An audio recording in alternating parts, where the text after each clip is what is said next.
Join us now for Education Matters, a weekly look at the real people and real stories in education across North Carolina.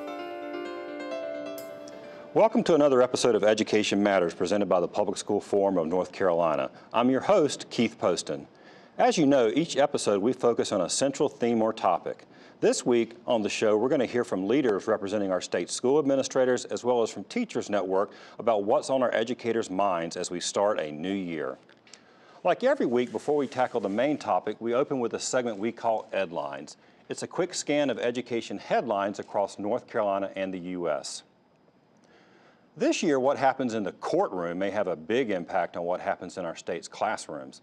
In a surprise special session just before the holidays, the General Assembly passed House Bill 17 that transfers a great deal of responsibility over education in North Carolina from the State Board of Education to newly elected Republican State Superintendent Mark Johnson. The State Board, which is led by Republican appointees, has filed a lawsuit against the General Assembly claiming the moves are unconstitutional.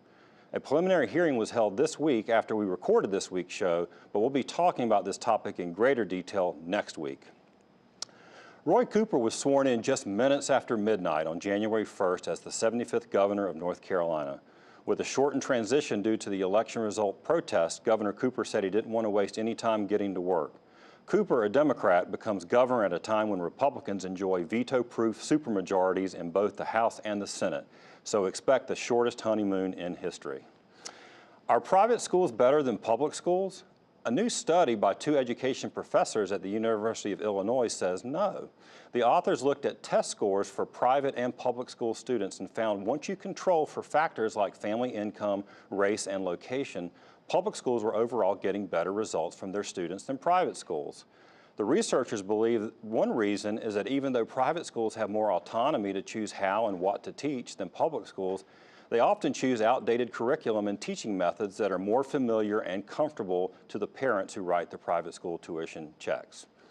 Finally, a joint study committee looking at school administrator compensation at the General Assembly has made several recommendations that could result in boosts to principal pay in North Carolina, which currently ranks near the bottom nationally. The General Assembly is expected to take up the recommendations when they convene later this month.